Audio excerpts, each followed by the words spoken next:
তেহরানের কেন্দ্রীয় মসজিদে স্থানীয় সময় সকাল ৮টায় নিহত ইরানের সর্বোচ্চ নেতা আয়াতুল্লাহ আলী খামেনির জানাজা অনুষ্ঠিত হয়েছে। গত ২৮শে ফেব্রুয়ারি ইরানের উপর যুক্তরাষ্ট্র ও ইসরায়েলের হামলার শুরুর প্রথম দিনেই নিহত হয়েছিলেন ইরানের সর্বোচ্চ নেতা Ayatollah Ali Khamenei. Ayatollah Ali Khamenei নিহত হওয়ার ৪ মাসেরও বেশি সময় পর দেশটিতে তার জন্য ৬ দিনের রাষ্ট্রীয় শোক ও শেষ বিদায়ের শোভাযাত্রা ঘোষণা করা হয়। শিয়া ধর্মীয় নেতা জাফর সোবাহানি জানাজার নামাজের নেতৃত্ব দেন। গতকালই জানিয়ে দেওয়া হয়েছিল ইরানের বর্তমান সর্বোচ্চ নেতা মোজতাবা খামেনি পিতার জানাজা পড়াবেন না। এই জানাজা উপলক্ষে শুক্রবার থেকেই তেহরান মসজিদে কড়া নিরাপত্তা জারি করা হয়। আমেরিকা ইরানের আয়াতুল্লাহ খোমেনিকে কি করলো? তাদের মদদে ফিলিস্তিনের মুসলমান জর্জরিত। আমেরিকার মদদে বিশ্বের প্রত্যেকটা মুসলমান কান্ট্রি জর্জরিত। বাংলাদেশ থেকে তাদেরই প্রতিনিধি গেছে আয়াতুল্লাহ খোমেনির জানাজা করত। যাদের মদদে কি হয়? মুসলমানরা নিহত হয়, মুসলমানদের রাষ্ট্র বিনষ্ট হয়। তাদেরই প্রতিনিধি পাঠাইলো ইরানে আয়াতুল্লাহ খোমেনির যারে মারছে ওই ইসরায়েলের গুন্ডা গোষ্ঠীরা তাদের মদদে তার জানাজা পড়তো। আবার এই দিক দিয়ে আবার ওই তাকে আমেরিকাকে খুশি রাখার জন্য আবার আমার দেশের মধ্যে আমেরিকার স্বাধীনতা দিবস পালন করে।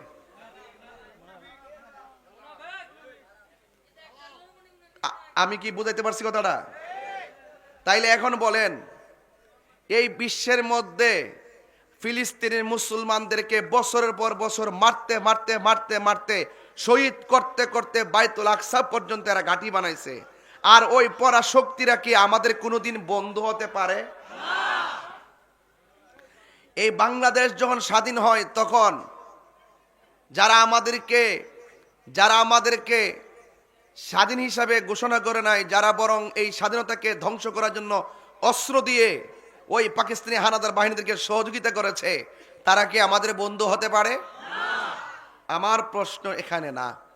আমার প্রশ্ন হলো, আমেরিকা বুঝি না, ইন্ডিয়া বুঝি না, পাকিস্তান বুঝি না, রাশিয়া বুঝি না, চীন বুঝি না, আমি এতটুকু বুঝি যে আমরা আমাদের দেশের স্বার্থের জন্য মানুষের সঙ্গে সম্পর্ক করব, কিন্তু আমার দেশের সার্বভৌমত্ব বিনষ্ট হয়, ধর্মের যে অনুভূতি বিনষ্ট হয়, যদি এমন কেউ থাকে, সে যেই রাষ্ট্রীয় হোক, যত ক্ষমতাধরী হোক, আমরা তাদের ডানেও যাব না, বামেও যাব না।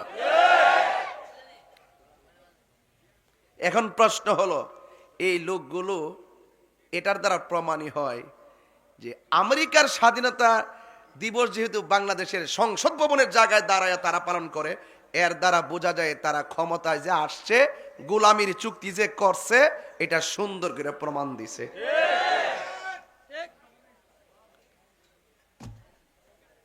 অনেকে কইছে দিল্লি না ঢাকা, কইছিনি? ওহন যে আমেরিকার স্বাধীনতা দিবস পালন করে, ওহন কইতো না যে ঢাকা না ওয়াশিংটন। আমি ইন্ডিয়াও বুঝি না, আমেরিকাও বুঝি না। আমি চাই যে কূটনৈতিকভাবে সকল দেশের সাথে সম্পর্ক ভালো রাখবো আমার দেশের উন্নয়নের জন্য। আমরা কি গুপ্ত বট বাহিনী, গোপন বাহিনী, মুনাফিক? আমরা যা কই সামনে, ওইলে সদাই কি বিদায়। কথা কি ঠিক আছে নি? তইলে এলেম অনেক প্রকার আছে কি না? এলেম অনেক প্রকার আছে। তো এই এলেম যদি বুঝতে হয়, তাইলে যিনি এলেম সঠিক এলেমটা বুঝে তার কাছে যাইতে হইব। যেমন গতকাল দেখলাম একটা চিত্র, বাংলাদেশের যে বিরোধী দলীয় প্রধান আছে, উনি বলতেছে যে আমেরিকা আমাদের পরীক্ষিত বন্ধু। খেয়াল করেন কিন্তু কথাটা, এই দেশটা কিন্তু ওলি আল্লাহর দেশ। কথা কোন ঠিক না বেটে?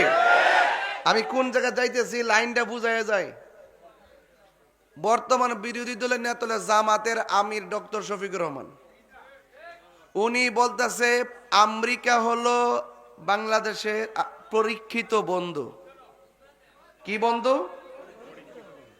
দেখলাম সংসদ ভবনের দ্বিতীয় দক্ষিণ প্লাজায়, বলেন সংসদ ভবনের দক্ষিণ প্লাজায় আমেরিকার স্বাধীনতা দিবস তারা পালন করছে সংসদে।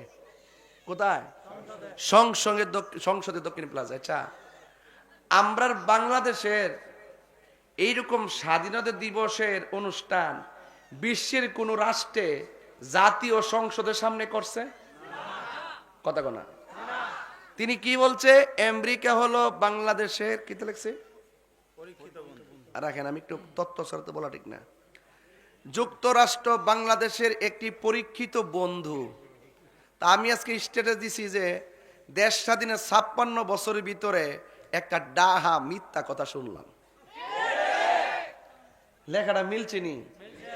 কিরে বলছি দেখেন, আমেরিকা ইরানের আয়াতুল্লাহ খোমেনিকে কি করলো? তাদের মদদে ফিলিস্তিনের মুসলমান জর্জরিত। আমেরিকার মদদে বিশ্বের প্রত্যেকটা মুসলমান কান্ট্রি জর্জরিত। বাংলাদেশ থেকে তাদেরই প্রতিনিধি গেছে আয়াতুল্লাহ খোমেনির জানাজা করত।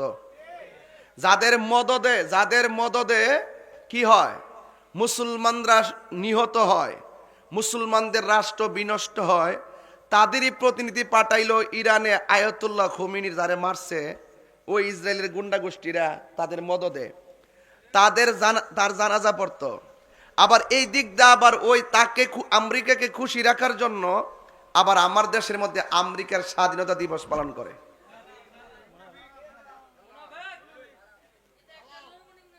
আমি কি বুঝাইতে পারছি কথাটা? তাইলে এখন বলেন, এই বিশ্বের মধ্যে ফিলিস্তিনের মুসলমানদেরকে বছরের পর বছর মারতে মারতে মারতে মারতে শহীদ করতে করতে বাইতুল আকসা পর্যন্ত এরা ঘাঁটি বানাইছে। আর ওই পরাশক্তিরা কি আমাদের কোনোদিন বন্ধ হতে পারে? এই বাংলাদেশ যখন স্বাধীন হয় তখন যারা আমাদেরকে স্বাধীন হিসাবে ঘোষণা করে নাই, যারা বরং এই স্বাধীনতাকে ধ্বংস করার জন্য অস্ত্র দিয়ে ওই পাকিস্তানি হানাদার বাহিনীদেরকে সহযোগিতা করেছে, তারা কি আমাদের বন্ধু হতে পারে? আমার প্রশ্ন এখানে না। আমার প্রশ্ন হলো, আমেরিকা বুঝি না, ইন্ডিয়া বুঝি না, পাকিস্তান বুঝি না, রাশিয়া বুঝি না, চীন বুঝি না, আমি এতটুকু বুঝি যে আমরা আমাদের দেশের স্বার্থের জন্য মানুষের সঙ্গে সম্পর্ক করব, কিন্তু আমার দেশের সার্বভৌমত্ব বিনষ্ট হয়, ধর্মের যে অনুভূতি বিনষ্ট হয়, যদি এমন কেউ থাকে, সে যেই রাষ্ট্রীয় হোক, যত ক্ষমতাধরী হোক, আমরা তাদের ডানেও যাব না, বামেও যাব না। এখন প্রশ্ন হলো, এই লোকগুলো এটার দ্বারা প্রমাণই হয় যে আমেরিকার স্বাধীনতা দিবস যেহেতু বাংলাদেশের সংসদ ভবনের জায়গায় দাঁড়ায় তারা পালন করে, এর দ্বারা বোঝা যায় তারা ক্ষমতায় যে আসছে, গোলামির চুক্তি যে করছে, এটা সুন্দর করে প্রমাণ দিছে।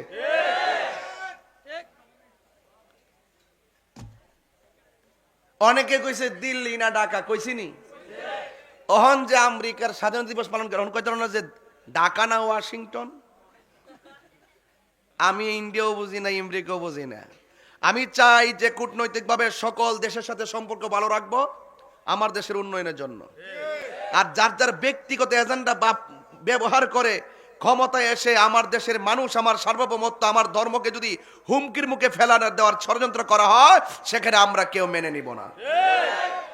এখন প্রশ্ন হলো, তারা কেন এই মুনাফিকি করে? একমাত্র তাদের অন্তরে ওলি আল্লাহর মহব্বত না থাকার কারণে। আমরা কি মুনাফিকি করি? যা বলি প্রকাশ্য বলি, কোনো ভেজাল আছে?